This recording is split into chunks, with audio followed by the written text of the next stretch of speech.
আজকে বলেছিলেন পূর্ণিমা আর অমাবস্যার ব্যাপারে বুঝাবেন। হ্যাঁ, আর চাঁদ পৃথিবীর চারপাশে। চাঁদ পৃথিবীর চারিদিকে একটা কক্ষে আবর্তন করছে। যখন চাঁদ এরকম আবর্তন করতে করতে পৃথিবী সূর্যের যে পাশে অবস্থিত ঠিক তার উল্টো পাশে চাঁদ অবস্থান করে, তখন কি হয়? তখন পৃথিবী থেকে দৃশ্যমান চাঁদ এই সময় সূর্য দ্বারা পূর্ণ গোলাকার চাকতির মতো দেখায়। হ্যাঁ, সেই অবস্থাকেই বলা হয় পূর্ণিমা। আর অমাবস্যা কি? আর যখন চাঁদ আবর্তন করতে করতে পৃথিবী ও সূর্যের মাঝখানে এসে পড়ে, তখন চাঁদের অন্ধকার দিকটা আমাদের চোখে পড়ে, তখনই অমাবস্যা ঘটে। পণ্ডিত মশাই, এবার আমাদের বুঝিয়ে বলুন তো চন্দ্রগ্রহণ কাকে বলে? এটা পরের দিন বোঝাবো, আজ তোদের ছুটি, আমাকেও রাজসভায় যেতে হবে। ঠিক আছে, সে না হয় যান, কিন্তু একটা সহজ প্রশ্ন জিজ্ঞেস করব, কিছু মনে করবেন না তো? কি প্রশ্ন? আমাদের পাঠশালা থেকে চাঁদ বেশি কাছে না রাজসভা? রাজসভা? ভুল পণ্ডিত মশাই, চাঁদ বেশি কাছে। কারণ পাঠশালা থেকে রাতের বেলা খালি চোখে চাঁদ দেখা যায়, কিন্তু রাজসভা রাতের বেলা তো দূর, দিনের বেলাও দেখা যায় না। এই তবে রে, কালকে আয়, মজা দেখাবো, উল্টো পাল্টা যুক্তি দেওয়া।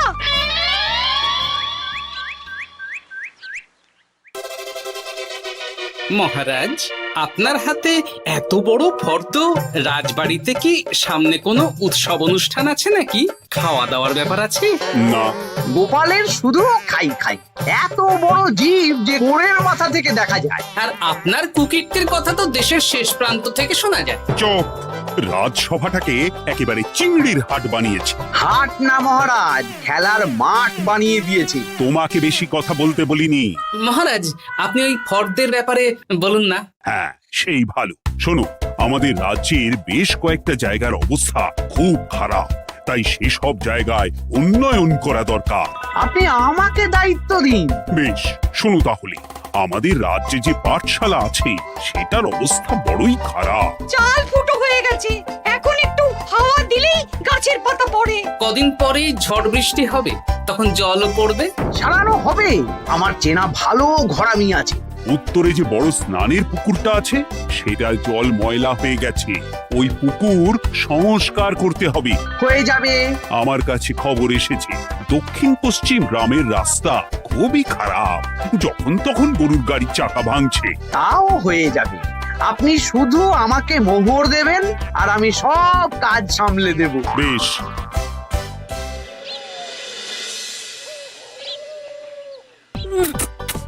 দাদু, আমটা তো দারুণ খেতে গো। আমাদের গাছের আম। সত্যি দাদু, আমরা মানুষ হয়ে পৃথিবীতে জন্ম নিয়েছি বলেই এত ভালো ভালো খাবার খেতে পারছি। চাঁদে জন্মলে যে কি হতো? চাঁদে কেউ জন্মায় না। কেন? ওই যে চরকা বুড়ি। চাঁদে অনেক পাহাড় পর্বত খানাখন্দ আছে, সেগুলোই এখান থেকে আমরা দেখে কল্পনা করে নিয়েছি চাঁদের বুড়ি। জানো দাদু, আজকে পণ্ডিত মশাই আমাদের চাঁদের ব্যাপারে বলছিলেন। কত কিছু জানলাম। অমাবস্যা, পূর্ণিমা। আচ্ছা দাদু, চন্দ্রগ্রহণ কি? চন্দ্রগ্রহণ?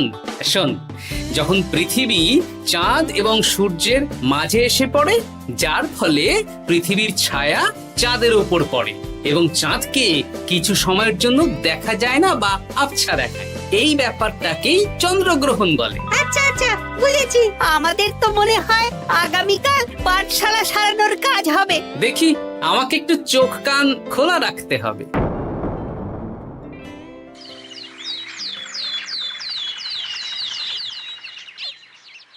কি মন্ত্রী মশাই, কখন কাজ শুরু করব? আরে দাঁড়াও, এই চলে এলো বলে।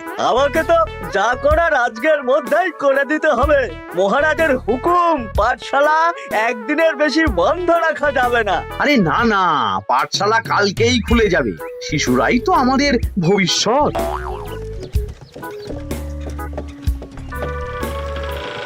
ওই যে এই আরে এতক্ষণে তোদের আসার সময় হলো? আরে মন্ত্রীমশাই আর বলবেন না, ভালো টালি বেছে বেছে আনতে দেরি হয়ে গেল। ভালো টালি এনেছিস মানে? মানে 1 নম্বর টালি। হ্যাঁ 10-20 বছরেও কিচ্ছু হবে না, শক্ত পোক্ত আর একেবারে মজবুত। দেখি দেখি এবার কাজ শুরু করি। পাঠশালার চালের অনেক কটা টালি ভেঙে ফুটি ফাটা অবস্থা। আরে দাঁড়ো। এই বটা ঘটা, তোদের কোনো জ্ঞানগম্যি নেই নাকি? এই দামি টালিতে কাজ করলে আমাদের ট্যাঁকে কিছু থাকবে? তাহলে এখন কি করব? যা এক্ষুনি যা, সবচেয়ে কমা টালি নিয়ে আয়। আর ঘরমি ভাইয়া, তুমি চিন্তা করো না, তুমিও লাভের ভাগ পাবে, বুঝলে? লাভের গুড় কোন পিঁপড়ে খাবে মন্ত্রী মশাই? ব্যাস হয়ে গেল। তোমাকে আমি পাকামো করতে বলেছি, পাঠশালার এখানে এসেছো কেন? কাজ কেমন হচ্ছে সেটাই তো দেখতে এলাম। সব জায়গায় তো মহারাজার নিজে যাবেন না, তাই আমি ওনার প্রতিনিধি হয়ে চলে এলাম। তোমাকে মহারাজ এই দায়িত্ব দিয়েছেন? না তা দেননি, তবে দায়িত্বশীল নাগরিক হিসেবে আমার মনে হলো তাই এলাম। হাজার হোক এই পাঠশালায় আমার নাতি নাতনিগুলো পড়ে, নাতিদের কথা তো দাদুকে ভাবতেই হবে। সে তো নিশ্চয়ই। তাহলে তুমি চটপট কাজ শুরু করে দাও। আরে হাঁ করে দাঁড়িয়ে দেখছো কি? কাজ শুরু করো। আমাকে আরো দুটো টালি দিন তো। এই কটা কটা, তোরা ওনার হাতে হাতে সহযোগিতা কর। করছি।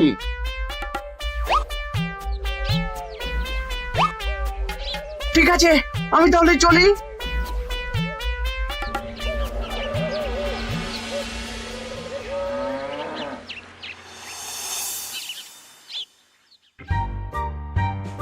ওগো, আর কতক্ষণ তোমার মাথার উপরে বরফ ধরে থাকবো? যতক্ষণ না আমার মাথাটা ঠান্ডা হয়। আমার হাতে এবার ব্যথা করছে তো, এতক্ষণ ধরে বরফ ধরে আছে। তাহলে কি আর করবে? ছেড়ে দাও, দেখি একটা জব্বর পরিকল্পনা করতে হবে। কি পরিকল্পনা গো? এই যে গোপাল যাতে আমার সব কাজে নজরদারি না করতে পারে, সেটারই ব্যবস্থা করতে হবে। আচ্ছা তাই করো।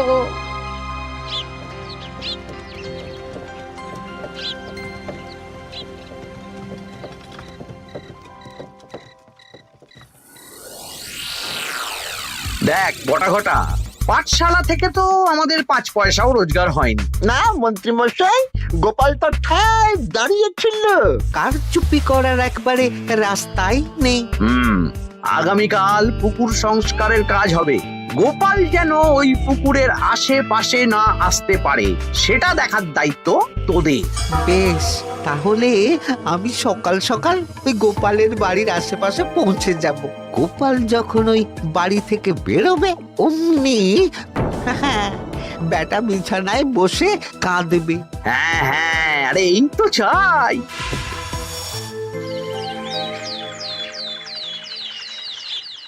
ওটা সংস্কারের দায়িত্ব তো মন্ত্রী মশাইকে দিয়েছেন মহারাজ। তুমি আগ বাড়িয়ে যাচ্ছ কেন?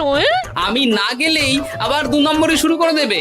মহারাজ তো আর পাড়া ঘুরে দেখতে যাবেন না কোথায় কি হচ্ছে না হচ্ছে। তাও ঠিক, যাও তাহলে। এত গরম, এত রোদ, এই তুমি বরং ছাতাটা নিয়ে যাও। হ্যাঁ দাও দেখি ছাত্রা দাও।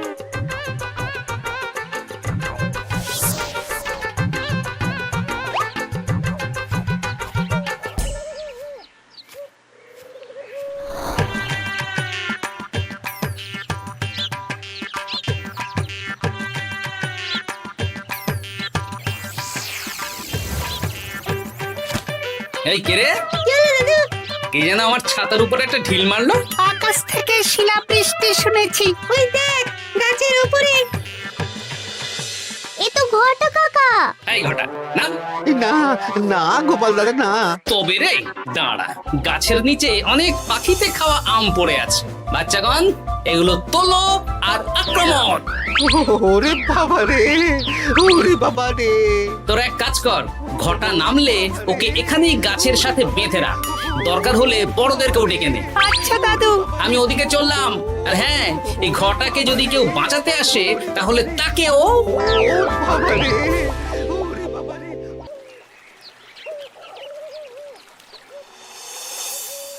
মন্ত্রীমশাই একদম নিম্নমানের চুন আর ফিটকিরি নিয়ে আসবো তো। হ্যাঁ, একটু পরেই দোকান খুলবে।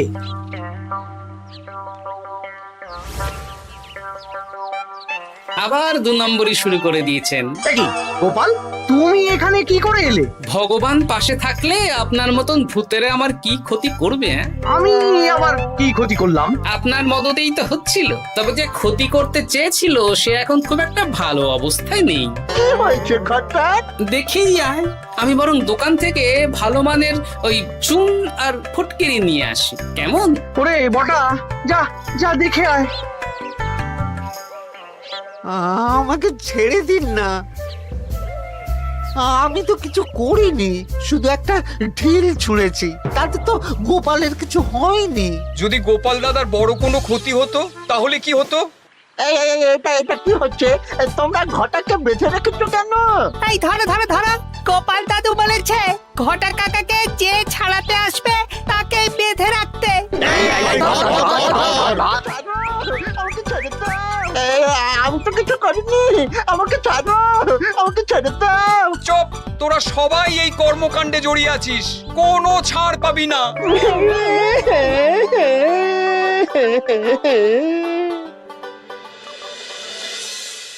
মন্ত্রীমশাই, একদম ভালো মানের চুন আর ফটকিরি নিয়ে এসেছি, এবার কাজ শুরু করতে বলুন। তুমি কিন্তু কাজটা ভালো করলে না। ভালো মন্দ জানি না মন্ত্রীমশাই, এই চুন ফটকিরি ধারে কিনে এনেছি, আপনি দোকানের ধারটা মিটিয়ে দিয়ে আসবেন, কেমন? 10 মোহর 15 আনা হয়েছে। বটা ঘটা কোথায়? ওকে গ্রামের লোকেরা বেঁধে রেখেছে, আপনি যান, আপনাকেও বেঁধে রাখবে। ঠিক আছে, তোমাকে আমি দেখে নেব। এই, তোমরা সবাই তো চলে এসেছো, এবার কাজ শুরু করো। কাজে যেন কোনো ফাঁকিবাজি না দেখতে পাই। হ্যাঁ,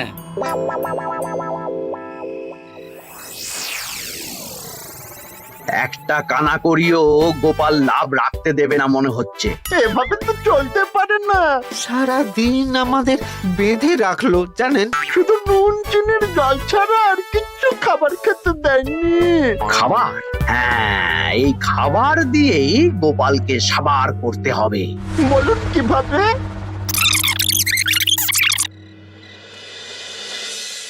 শুরু করুন।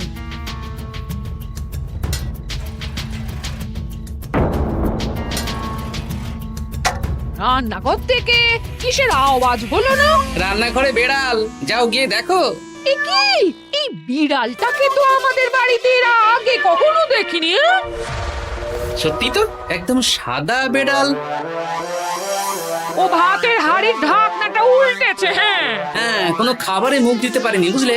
দাও দাও দাও, খেতে দাও, খেতে দাও, গিন্নি খেতে দাও। হ্যাঁ হ্যাঁ, দিচ্ছি।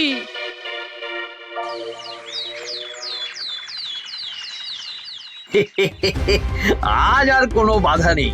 গোপালকে যা ওষুধ দিয়েছি, বেটা এখন 2 দিন ঘরে বাইরে করবে। আর সেই ফাঁকে দক্ষিণ পশ্চিম গ্রামের রাস্তাটায় কমা জিনিস দিয়ে কাজ করানো হয়ে যাবে। ঠিক বলেছিস, আমার কাজে বাধা দেওয়া।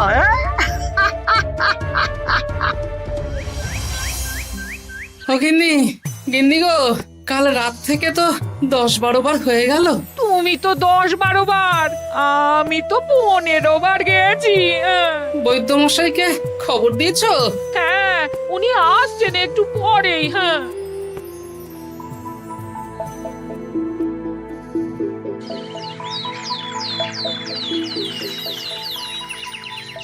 কি গোপাল, তোমার শরীর এখন কেমন আছে? এখন ভালো আছি মহারাজ। গোপালের খাবার খেয়ে কিছু হয়েছিল। যত সব উল্টো পাল্টা খাবার খেলে হবে না। বাজে কথা বলবেন না, আমি বাড়ির খাবারই খাই। যাই হোক, সেসব বাদ দাও। মন্ত্রী, তোমাকে যা দায়িত্ব দিয়েছিলাম সব হয়ে গেছে তো? হ্যাঁ মহারাজ, পাঠশালা, পুকুর, দক্ষিণ পশ্চিমের রাস্তা সব কাজ হয়ে গেছে। রাস্তার কাজ করে গুছিয়ে লাভ করেছি। তা কাজ কেমন হয়েছে? রাস্তার ব্যাপার জানি না, তবে পুকুর আর পাঠশালার কাজের সময় আমি পাশে ছিলাম। গোপাল, তুমি নিজে থেকে এত দায়িত্ব নিয়ে কাজ করেছো জেনে আমি খুব খুশি হয়েছি। এবার তোমাকে আমি একটা কাজ দেব। কি কাজ? আগামী মাসে রানীর জন্মদিন, তাই তোমার দায়িত্ব খাম্বাজ রাজ, বর্ধমান রাজ, নবাব বাহাদুর সবাইকে নিমন্ত্রণ করে আসা। বেশ, আপনি আমার হাতে পত্র দিয়ে দেবেন, আমি আগামীকালই তল্পি তল্পা নিয়ে নিমন্ত্রণ করতে চলে যাব। আচ্ছা আচ্ছা আচ্ছা।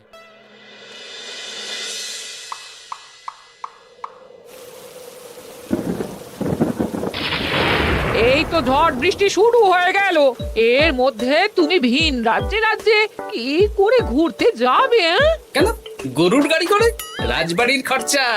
আমি তো শুধু আরাম করে বসে যাব, ওখানে গিয়ে খাবো, নিমন্ত্রণ করব আর চলে আসব। বৃষ্টি বাদলার দিন, সাবধানে যেও। হ্যাঁ হ্যাঁ, এ তো কাল বৈশাখী ঝড়, আশা করি কাল সকালে বৃষ্টি হবে না। সকাল সকালে রওনা দেবো, বুঝলে?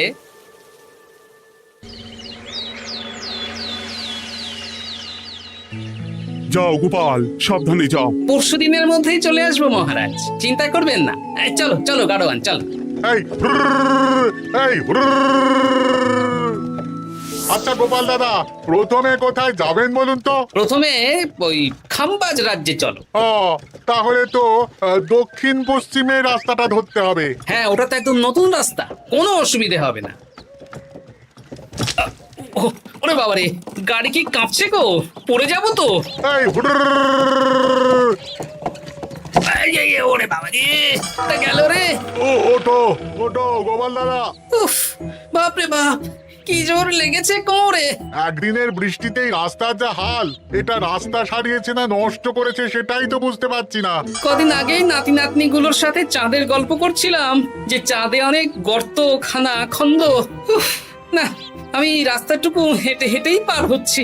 যা লেগেছে, আমাকে কদিন খাম্বাজ রাজ্যে বিশ্রাম নিতে হবে। তাই ভালো।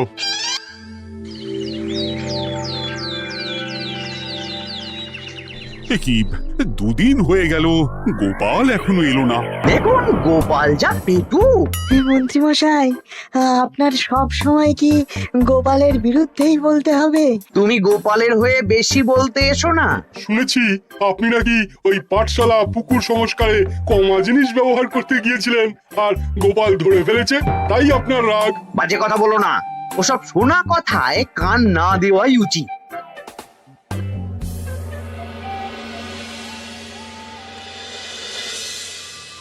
ও দিদা, দাদুর তো আজকেই আসার কথা।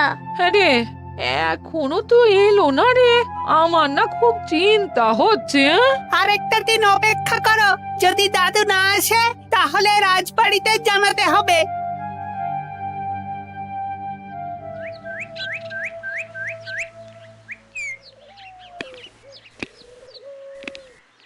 মহারাজ, এসে গেছি। এ কি গোপাল, এত দেরি হলো কেন? পুরো একদিন দেরি। এই একটু চাঁদ থেকে ঘুরে এলাম। কি যা তা কথা বলছো? সত্যি মহারাজ, আপনি বললে আপনাকেও নিয়ে যেতে পারি। চাঁদে? হ্যাঁ মহারাজ, চাঁদে। আপনার নামে চাঁদ আছে, কিন্তু কোনোদিন চাঁদে যাওয়ার সৌভাগ্য হয়নি। তুমি মস্করা করছো না তো? না না মহারাজ, সত্যি বলছি, যেতে হলে আজকেই যেতে হবে। আচ্ছা, তাহলে রানীকেও নিয়ে যাব। হ্যাঁ চলুন, আর মন্ত্রী মশাইকেও নিয়ে চলুন। বেশ, তুমি তাহলে মন্ত্রীকে ডেকে আনো, আমি আজকেই যাব। এক্ষুনি যাচ্ছি।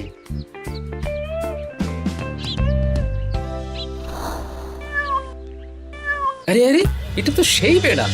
তাহলে সেদিন রাতে এই বেড়ালকে মন্ত্রী মশাই রান্নাঘরে, তার মানে আমার আর গিন্নির পেট খারাপ, মন্ত্রী মশাইয়ের কীর্তি। আচ্ছা, গিন্নিমা, এটা আপনাদের বেড়াল? হ্যাঁ, কেন? মহারাজ বেড়ালের মালিককে এক্ষুনি ডাকছেন। ওই তো শুনছো, মহারাজ তোমাকে ডাকছেন। আসছি আসছি। চলুন, এক্ষুনি মহারাজ ডাকছেন। কি, গোপাল আমাদের চাঁদে নিয়ে যাবে? হ্যাঁ, আর একটাই শর্ত, যে আমি গাড়ি চালাবো আর আপনাদের চাঁদ অবধি চোখ বন্ধ করে রাখতে হবে। এ কেমন কথা? চাঁদে কিভাবে যাচ্ছি সেটা দেখবো না? না, তাহলে নিয়ে যেতে পারবো না। বেশ বেশ, তোমার কথা মতো চোখ বন্ধ করে যাব, কালো পট্টি বেঁধে নেব। তাহলে চলুন, যাত্রা শুরু হোক। এ কি, গরুর গাড়ি করে যাব? আগে উঠুন না।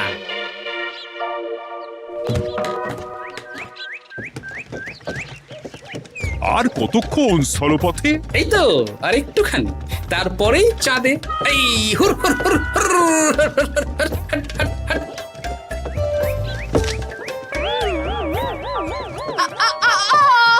ওরে বাবা গো, মা গো, ওরে বাবারে! ওরে বাবারি, কি লেগেছে রে? ওরে বাবারি! এই দেখুন মহারাজ, রানীমা, চাঁদ। উফ, ফাজলামো করছো? এই ভাঙাচোরা রাস্তায় নিয়ে এসে বলছো চাঁদ? হ্যাঁ মহারাজ, চাঁদেও তো অনেক খানা খন্দ, ভাঙা চোরা চারিদিক। দেখুন, তোমাকে না আমি মেরে ফেলবো এই মস্করা করার জন্য। মারতে হলে মন্ত্রীকে মারুন মহারাজ, কারণ উনি এই রাস্তা কদিন আগে দায়িত্ব নিয়ে সারিয়েছেন। এটা দক্ষিণ পশ্চিমের রাস্তা, একদিনের বৃষ্টিতে এই হাল হয়ে গেছে। মন্ত্রী, তোমাকে আমি ছাড়বো না। মন্ত্রী মশাইয়ের এই কাজটা আমি নিজে দাঁড়িয়ে দেখতে পারিনি, তাই পুরো গোজামিল দিয়েছে। কদিন আগে আমি খাম্বাজ রাজ্যে যাওয়ার সময় উল্টে যাই, তাই ভাবলাম আপনাদেরও চোখ খুলে দিই আর কি। মন্ত্রী মশাইকে এক্ষুনি কারাগারে পাঠানোর ব্যবস্থা করো। ভুল হয়ে গেছে, ক্ষমা করুন মহারাজ।